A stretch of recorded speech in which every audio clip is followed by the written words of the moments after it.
নমস্কার বন্ধুরা, ২০২৫ সালের প্রথম কিস্তির টাকা কবে ঢুকবে? রাজ্য সরকারের তরফ থেকে সবচেয়ে বড় সুখবর কৃষকদের জন্য। ১৫ই জুনের পর থেকে যে কোনো দিন আপনাদের অ্যাকাউন্টে ঢুকতে পারে কৃষক বন্ধু প্রকল্পের টাকা। কিন্তু সাবধান, আপনার নাম যদি তালিকায় না থাকে তাহলে আপনি এই সুবিধা থেকে বঞ্চিত হবেন। আরও বড় খবর, রাজ্য সরকার দিল ১৫৮ কোটি টাকার শস্য বিমার সাহায্য। শুধু আলু চাষি নয়, সব ধরনের কৃষককে এবার পেতে চলেছেন আরও বেশি টাকা। আপনি কি জানেন, শুধুমাত্র এই ডকুমেন্টগুলো জমা না করলেই পুরো টাকা আটকে যাবে? আপনার নাম কি চেক করেছেন? কিভাবে আপনি আপনার নাম চেক করবেন, কারা টাকা পাবে, কবে টাকা ঢুকবে, কি কি ডকুমেন্ট জমা করতে হবে, সমস্ত কিছুর বিস্তারিত তথ্য এই ভিডিওতে আপনি জানতে পারবেন। আপনি যদি কৃষক হয়ে থাকেন এবং আপনি যদি পশ্চিমবঙ্গ রাজ্য সরকারের কৃষক বন্ধু প্রকল্পে নিজের নাম নথিভুক্ত করিয়ে রাখেন, তাহলে সম্পূর্ণ ভিডিওটি আপনার জন্য খুবই গুরুত্বপূর্ণ হতে চলেছে। ২০২৫ সালের প্রথম কিস্তি অর্থাৎ খারিফ মরশুমের টাকা সময় অনুসারে ব্যাঙ্ক অ্যাকাউন্টে পাওয়ার জন্য ভিডিওটি শেষ পর্যন্ত দেখতে থাকুন। আর চ্যানেলে নতুন দর্শক হয়ে থাকলে চ্যানেলটিকে সাবস্ক্রাইব করে অল নোটিফিকেশন বেলটি অন করে নেবেন। তো চলুন বন্ধুরা, ভিডিওটি শুরু করছি।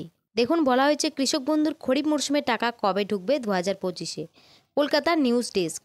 রাজ্যের কৃষকদের আর্থিক নিরাপত্তা দিতে সরকারের অন্যতম বিখ্যাত প্রকল্পের নাম হলো কৃষক বন্ধু প্রকল্প। এই প্রকল্পের আওতায় রাজ্যের কৃষকদের বিভিন্ন মরশুমে ফসল উৎপাদনের ক্ষেত্রে বছরে দুবার দুটি কিস্তিতে আর্থিক সুবিধা প্রদান করা হয়ে থাকে। একইভাবে ২০২৫ সালের খারিফ মরশুমের অর্থাৎ প্রথম কিস্তির টাকা কবে ঢুকবে সেই নিয়ে চিন্তায় রয়েছেন কৃষকরা। তবে চিন্তার দিন এবার শেষ। অবশেষে সরকারের তরফে কৃষকদের জন্য এলো গরম খবর। কবে থেকে দেওয়া হবে এই প্রথম কিস্তির টাকা, এবার দিনক্ষণ জানালো রাজ্য সরকার। তারপরে বলা হয়েছে কৃষক বন্ধু প্রকল্পে খরিফ মরশুমের টাকা এবার কৃষকরা পাবে। এই টাকা দেওয়ার প্রসেস ইতিমধ্যে শুরু হয়েছে। আরও একটি গুরুত্বপূর্ণ আপডেট হচ্ছে, প্রচুর কৃষক বন্ধু নাম কিন্তু এবার বাতিল হয়েছে। রাজ্য কৃষি দপ্তরের পক্ষ থেকে এই কৃষকদের জন্য নতুন তালিকা ইতিমধ্যে তৈরি করা হয়েছে। কারা টাকা পাবে, কারা টাকা পাবে না, ইতিমধ্যে প্রতিটি গ্রাম পঞ্চায়েত অফিসে উপভোক্তাদের তালিকা পাঠানো হয়েছে। সেই তালিকা অনুযায়ী উপভোক্তাদের নতুন কিছু কাগজপত্র জমা করতে হবে। তালিকার নাম থাকা কৃষকদের যদি সঠিক সময়ে এই কাগজগুলো জমা না করেন, তাহলে কৃষক প্রকল্পের প্রতিটি কিস্তি থেকে সম্পূর্ণ বঞ্চিত হয়ে যাবেন। বলেছে, সঠিক সময়ে কৃষক বন্ধু প্রকল্পের টাকা ব্যাংক অ্যাকাউন্টে পাওয়ার জন্য প্রতিটি কৃষকদের কি কি কাগজপত্র জমা করতে হবে, কবে কোন তারিখে কৃষকরা টাকা পাবে, চলুন সমস্ত তথ্য এক এক করে জেনে নেওয়া যাক। সঠিক সময়ে কৃষক বন্ধু প্রকল্পের টাকা ব্যাংক অ্যাকাউন্টে পাওয়ার জন্য প্রতিটি কৃষককে কি কি কাগজপত্র জমা করতে হবে, কবে কোন তারিখে কৃষকরা টাকা পাবে, চলুন সমস্ত তথ্য এক এক করে জেনে নেওয়া যাক। দেখুন, বলেছে কৃষক বন্ধু খরিফ মরশুমে টাকা কবে ঢুকবে। এটি এখন পশ্চিমবঙ্গের লক্ষ লক্ষ কৃষকের সবচেয়ে সাধারণ প্রশ্ন। কৃষক বন্ধু প্রকল্পের টাকা কবে ঢুকবে, চলুন দেখে নেওয়া যাক সাম্প্রতিক তথ্য অনুযায়ী কী জানাচ্ছে রাজ্য সরকার। কৃষক বন্ধু প্রকল্পের টাকা বছরে দুটি মরশুমে চাষ করার পূর্বে কৃষকদের ব্যাংক অ্যাকাউন্টে সরাসরি পাঠিয়ে দেয় পশ্চিমবঙ্গ রাজ্য সরকার। খারিফ মরশুম ও রবি মরশুম। তো খরিফ মরশুম শুরু হয় এপ্রিল থেকে সেপ্টেম্বর মাস। এই সময় ব্যবস্থার মধ্যে প্রকল্পের টাকা দেওয়া হয়ে থাকে। রবি মরশুম শুরু হয় অক্টোবর থেকে মার্চ মাস পর্যন্ত।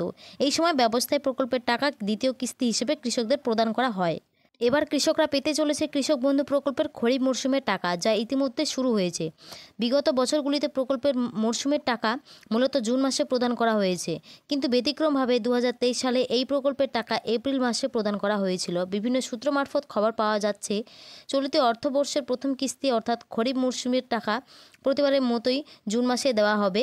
কৃষি দপ্তরের তথ্য অনুযায়ী সম্ভাব্য তারিখ হিসেবে জানানো হয়েছে জুন মাসের ১৫ তারিখের পরে যে কোনো একদিন মুখ্যমন্ত্রী মমতা বন্দ্যোপাধ্যায় রাজ্যের যে কোনো একটি জেলার আনুষ্ঠানিক সভার মাধ্যমে প্রকল্পের টাকা রিলিজ করবেন। তবে এই ব্যাপারে এখনও কৃষি দপ্তর থেকে কোনো অফিসিয়াল বিজ্ঞপ্তি প্রকাশ করা হয়নি। কৃষি দপ্তর সূত্রে খবর, নবান্ন থেকে অনুমোদন পাওয়ার পরেই খুব শীঘ্রই টাকা প্রদানের অফিসিয়াল প্রসেস শুরু করা হবে। সেই সঙ্গে কৃষক বন্ধু প্রকল্পের ডাটাবেসে নাম থাকা কৃষকের প্রকল্পের প্রোফাইলে আপডেট আসা শুরু করবে। কৃষকদের কৃষক বন্ধু প্রকল্পের প্রোফাইলে খুব শীঘ্রই আপডেট আসতে শুরু করবে। তারপরে বলা হয়েছে কৃষক বন্ধু খরিফ মরশুম আপডেট ২০২৫। বর্তমানে কৃষক বন্ধু প্রকল্পের সুবিধা গ্রহণকারী কৃষকের সংখ্যা ১,৫,০০,০০০। সরকারি তথ্য অনুযায়ী প্রায় লক্ষাধিক নতুন কৃষক ইতিমধ্যে প্রকল্পের সুবিধা গ্রহণ করার জন্য আবেদনপত্র জমা দিয়েছেন। কৃষক বন্ধু প্রকল্পের কৃষকের সংখ্যা দিন দিন বেড়ে যাওয়ার কারণে প্রকল্পটিকে নতুনভাবে সাজানো হচ্ছে, অর্থাৎ প্রকল্পটিকে ডিজিটালি আপগ্রেড করা হচ্ছে, যার ফলে বর্তমান সময়ে প্রকল্পের অফিসিয়াল ওয়েবসাইটে সার্ভারজনিত সমস্যা দেখা দিয়েছে। কৃষি দপ্তর থেকে জানানো হয়েছে খুব শীঘ্রই অর্থাৎ কয়েকদিনের মধ্যে কৃষক বন্ধু প্রকল্পের অফিসিয়াল ওয়েবসাইটটি সঠিকভাবে কাজ করতে শুরু করবে। তারপরে বলা হয়েছে কৃষক বন্ধু প্রকল্পে এআই প্রযুক্তিকে ব্যবহার করা হচ্ছে, যার ফলে কৃষকরা খুব সহজে নিজের মোবাইল ফোনের মাধ্যমে প্রকল্প সংক্রান্ত সমস্ত তথ্য সহজেই অ্যাক্সেস করতে পারবেন। সেই সঙ্গে কৃষকরা যদি কৃষক বন্ধু প্রকল্প নিয়ে কোনো প্রকার সমস্যার সম্মুখীন হন, তাহলে এআই প্রযুক্তি দিয়ে কৃষকের সমস্যার সমাধানের সুব্যবস্থা গ্রহণ করা হচ্ছে, যা রাজ্য সরকারের একটি যুগান্তকারী পদক্ষেপ। এরপরে বলেছে ইতিমধ্যে রাজ্য কৃষি দপ্তরের পক্ষ থেকে কৃষক বন্ধু প্রকল্পে হোয়াটসঅ্যাপ এআই চ্যাটবট লঞ্চ করা হয়েছে। এই চ্যাটবটের মারফত কৃষকরা অতি সহজে কৃষক বন্ধু প্রকল্প সহ রাজ্য সরকারের অন্যান্য কৃষি সহায়তা প্রকল্পের সুবিধা সহজে জানতে পারবেন। কৃষক বন্ধু হোয়াটসঅ্যাপ নাম্বার হচ্ছে 9830383383। এই নম্বরে হোয়াটসঅ্যাপে হাই হ্যালো অথবা বাংলায় নমস্কার লিখে পাঠালে আপনি স্বয়ংক্রিয়ভাবে তথ্য পেতে শুরু করবেন। তারপরে বলা হয়েছে প্রকল্পের অতিরিক্ত সুবিধা পাওয়ার জন্য যে সকল কৃষকরা তাদের অতিরিক্ত চাষযোগ্য জমি প্রকল্পের সঙ্গে যুক্ত করেছেন, সেই সকল কৃষকদের আগামী কিস্তি থেকে বাড়তি টাকা দেওয়া হবে। ইতিমধ্যে রাজ্য কৃষি দপ্তরের পক্ষ থেকে আবেদনকারী কৃষকের ফর্মগুলোকে অ্যাপ্রুভ করা হয়েছে। সেই সঙ্গে কৃষক বন্ধু প্রকল্পে কৃষকের জমির পরিমাণও আগের তুলনায় বৃদ্ধি পেয়েছে।